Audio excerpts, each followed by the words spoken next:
Hello my spooky crew and welcome back to my channel, or welcome to my channel if this is your first time here. My name is Alex and welcome to my spooky corner of the internet. I've been asked about Elisa Lam and the Cecil Hotel for years, probably ever since I want to say probably 2013, like summer of 2013, which would have been after everything had happened. But I've always avoided it. Why? Well, I lived in San Diego during the time of Elisa Lam's disappearance, and I was also in LA for a callback when her body was found. So I know the Cecil Hotel as well. I've driven through that part of town. I know how horrific and tragic it is. Elisa Lam's story is a tragedy, and it also weirds me out for many different reasons. So I'm going to approach this case as a paranormal investigator, and I'm going to be addressing two documentaries, two televised specials about Elisa Lam. One being the Ghost Adventure special at the Cecil Hotel and the documentary on Netflix. So I've watched both and I have opinions. Before I dive in further, be sure to click on that subscribe button, give this video a like, and turn on the notification bell so you'll know when I upload a new video. And if you want more spooky stories, more information about my books, ghost hunting tips, then check out my website at thespookystuff.com. All right, let's get started. Where do we begin with Elisa Lam? I feel like at this point we're very familiar with the timeline of events. She was a student from Canada who came to the US to travel. She wanted to see the world. So she was in San Diego for a few days, and then on January 26th, she arrived in Los Angeles. And a few days later, she checked into the Cecil Hotel. And initially, Elisa Lam was assigned to share a room on the 5th floor with roommates because it was like a hostel type of arrangement. But then her roommates started to complain about her erratic behavior, and then she was moved to her own room after about 2 days. Elisa Lam was also dealing with bipolar disorder. I think this is probably the thing that we need to talk about right off the bat is mental illness.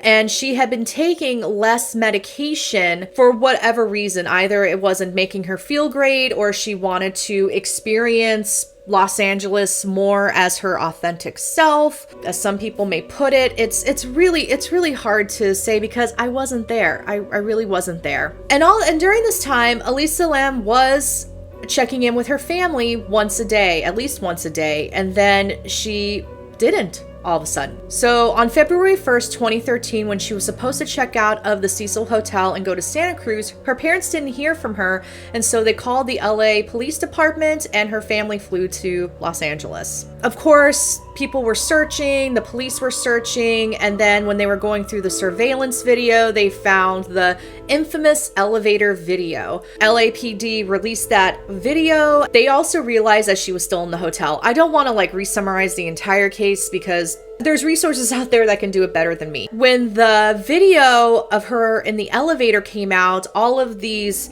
conspiracy theories started to come out, and the paranormal world just went nuts. I mean, with the way that she was acting, they were trying to say that maybe it was a ghost chasing her or she was possessed by a demon. Let me say, it takes a special kind of privilege to look at mental illness, trauma, poverty, homelessness, all of this negative circumstances surrounding the Cecil Hotel and Elisa Lam.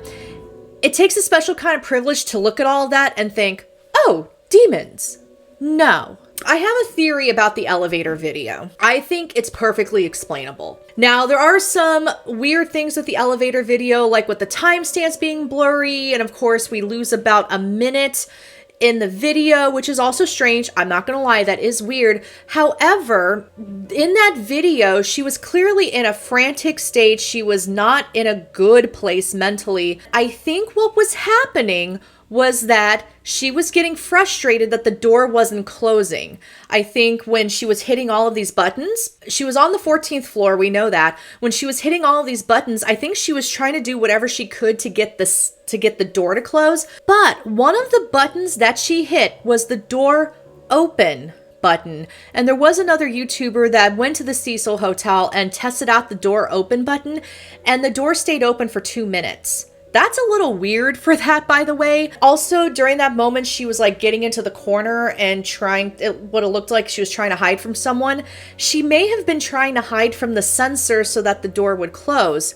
And then when she steps out and does all this stuff with her hands, I noticed she was much more dramatic on the side that was next to the door. So maybe, she was trying to trip the sensor. Also, she didn't have her glasses on. So when she was hitting all of these buttons, could it have been she couldn't see? I think the elevator is explainable. Now, granted, given that she had been taking a very reduced amount of her medication, this may have also been her in psychosis, like in a psychotic state where she may have been hallucinating, thinking that someone was after her.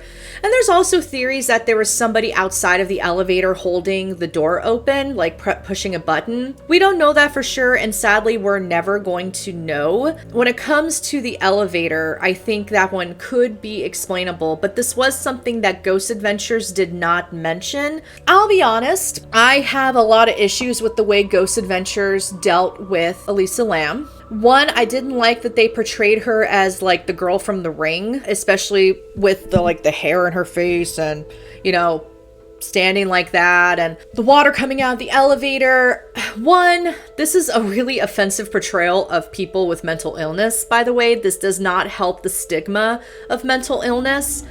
I think it's offensive. I had a lot of issues with the way Elisa Lam was portrayed. Of course, we know that Elisa Lam was eventually found in the water tank. She was floating face up. Her clothes were at the bottom. She was nude, and she had been there for quite some time. No one went up to check the water tanks until the hotel guests were complaining of discolored water. The water tasted funny.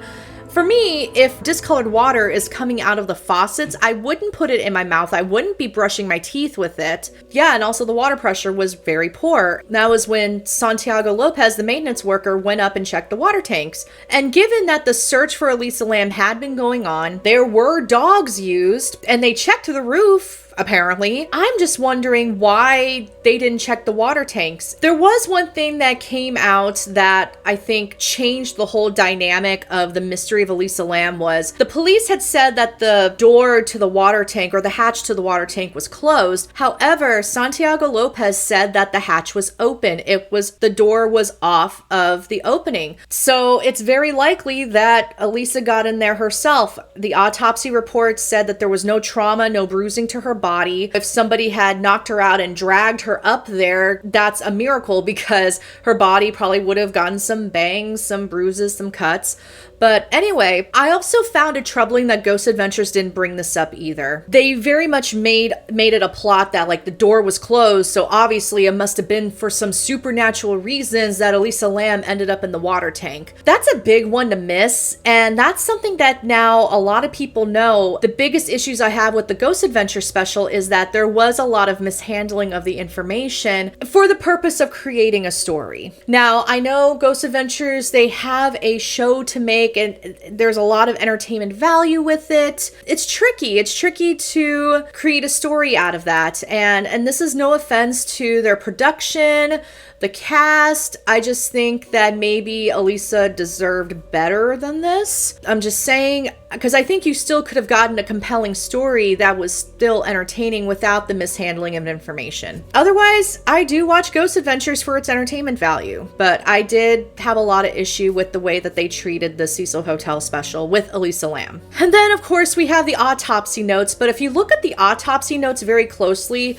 they'll say they have accident checked off, and then they have cause of death could not be determined checked off, and the dates are different. However, the dates are the same. It's just the date over where accident is checked off, the pen didn't go through all the way, but you can definitely tell those boxes were checked off on the same day. A lot of the issue with what happened with Elisa Lam's case was a lot of web sleuths and conspiracy theorists just went off with all of these really interesting theories, but at the same time, it's hard. For me as a paranormal investigator and trying to do historical research on the case, this is kind of muddy and confusing, and also there's a lot of accusations that LAPD didn't handle the case properly, which I'm inclined to agree. When it comes to the Netflix special, the Netflix documentary, I have mixed feelings about it because of the way it addresses mental illness. The most likely case that probably happened was that either somebody was preying on Elisa Lam in her compromised state, or she was having a psychotic break. Her mental illness became too much to handle, which is awful and tragic, and it led to the end of her life. The sad part about it is nobody around Elisa knew what was happening to her. Well, her family probably would have known if they had been around, but it's a tragedy. But the people who were with her, because there's such a stigma with mental illness, I don't think anyone realized what was going on with her, and I think that left people unable to help her. And sadly, because of all the conspiracy theories, the armchair detectives, the paranormal TV shows that have covered the Elisa Lam situation, it became a story that it wasn't, which is honestly really sad. Innocent people were attacked and falsely accused of Elisa Lam's murder. And honestly, the paranormal or supernatural history of the Cecil Hotel, I'm gonna be honest, I don't think it's possessed by demons. I don't think demons inhabit the Cecil Hotel. Now, granted, there has been a lot of death, a lot of tragedy associated with the Cecil Hotel, but let's be honest, there are a lot of hotels that deal with death and suicides. You just don't hear about it. Now, the Cecil Hotel, it opened in the early 1920s, so it's had a long history, which means that there probably will be a lot of death associated with it. It's located in Skid Row of Los Angeles. You have these forgotten people that nobody is helping. They're all collecting in this one area of downtown. And then, of course, the Cecil Hotel became sort of a lodge for homeless people so they can have a roof over their head and whatnot. There are so many deaths and suicides that have occurred that could make a case for it being haunted, but I don't think it's about demons. I mean, one of the first recorded deaths was Percy Orman Cook. He shot himself in his room at the Cecil. I don't know what room it was, though. And then, of course, in 1931, we have W.K. Norton, who killed himself with poison. In 1932, we have Benjamin Dodick. He shoots himself in his room. And in 1934, I think it was July, Louis D. Borden slit his own throat with a straight razor.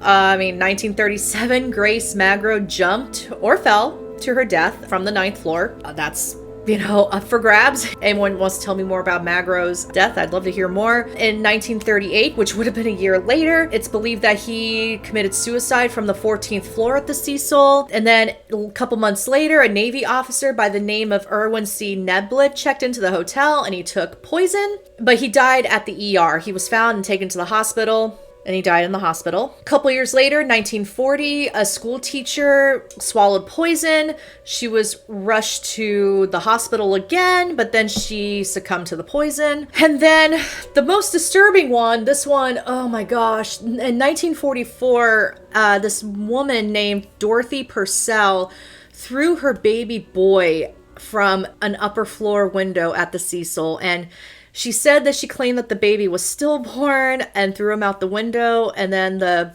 body landed on the roof of the building next door, and she was charged for murder, tried with the crime, and then she was found not guilty by reason of insanity. That's probably the most disturbing one for me. Yeah. 1947, a man named Robert Smith jumped to his death. In 1954, Helen Gurney jumped as well from the 7th floor. 1962, Julia Moore jumped from the 8th floor and she died on the sidewalk. And then in 1962 again, a woman named Pauline Auden jumped, and she also landed on an elderly man walking on the sidewalk. So not only killed herself, but also killed him. And then, of course, we know in June 1964, Pigeon Goldie was found dead in her room, and she had been found raped, stabbed, beaten, and her room was ransacked. So that one was awful, too. In 1975, a woman that was identified as Allison Lowell, well, registered as Allison Lowell at the Cecil, she also jumped from the 12th floor. And then, of course, 15, there was an unidentified man found dead in front of the building. It's believed that he also fell to his death. During that time, especially in the early days of the Cecil Hotel was one of the tallest buildings in Los Angeles at the time, in the early years. So could have been possible that because this hotel had, you know, so many floors and it was so high that made it a more attractive location to commit suicide. I don't know. And if the windows, I mean, and during this whole time I'm thinking like, why weren't the windows like jimmied in a way so that they couldn't open all the way? But that's a whole other thing. Also, we know that the Cecil was home to 2 different serial killers in the 1980s and the 90s. We had the Night Stalker, Richard Ramirez, and then we have Johann Unterweger. He was a long-term resident. He lived at the Cecil as well. Anyway, so there's a lot going on with the Cecil. Honestly, could it be haunted? Sure. Yeah, I haven't been there myself, so I can't say. There were parts of the Ghost Adventure special that I did find interesting, like with the spoilers if you haven't seen it. The faucet starting by itself. Zach and Aaron did get some interesting things out of there. But the other thing that I took issue with was implying that Elisa Lam's spirit was trapped at the Cecil because of whatever this negative entity is. I don't know the rules of the afterlife, but oh my gosh, I hope she's moved on to the light. I hope she's at peace. She deserves to rest in peace. I don't think she should be exploited and used for the sake of TV ratings. That's just me. There is a lot of interest in the case, especially with all of the deaths and the murders that have happened. And of course, there's speculation that the Black Dahlia was at the Cecil a couple days before she died, Elizabeth Short. That has since been debunked. A man named Troy Taylor did this great write-up on it, and yeah, that's been since debunked. So definitely check out Troy's research on that. She wasn't drinking in the bar. I think what is happening with the Cecil Hotel is because of where it's located and the turbulent history of the hotel. Because I mean, this hotel was supposed to be built as like the glitz and glam of Hollywood, and then the Great Depression hit and all these unfortunate circumstances happened, and then it wasn't. I think the Cecil Hotel is just a victim of circumstance between Skid Row and all of the awfulness that has happened with the hotel. It is what it is. I don't think it's being caused by anything supernatural. It's nothing paranormal. It's not demons. I just think it's bad luck. And I say that with confidence as a paranormal investigator. I'll continue to research the case of Elisa Lam because poor girl deserves to have her story told, and we need to know what happened to her so that the people responsible can be brought to justice. So anyway, that's my opinion on the whole Cecil Hotel situation. What do you think about Elisa Lam and the Cecil Hotel? I'd love to know your theories. This video was messy because well, Elisa Lam's case is messy. There's a lot going on here. I could talk for hours about it. I could talk for hours diving into the different theories, but I wanted to keep this at under 20 minutes if I could. So hopefully I'm successful by the time I'm done editing this video. But if you enjoyed this video, please let me know in the comments. Feel free to share with your friends and family who also enjoy the spooky stuff. This video wasn't necessarily spooky. Well, yeah, in a way, everything is a little spooky, but I think, again, this whole situation is just circumstances, bad luck and bad circumstances. And I hope the new owners of the Cecil Hotel, I hope that they're able to revamp it and revitalize it. I know that that's going to become a popular spot for ghost hunters to hang out. So I have no doubt about that. Thank you all so much for watching, and I'll see you in the next round.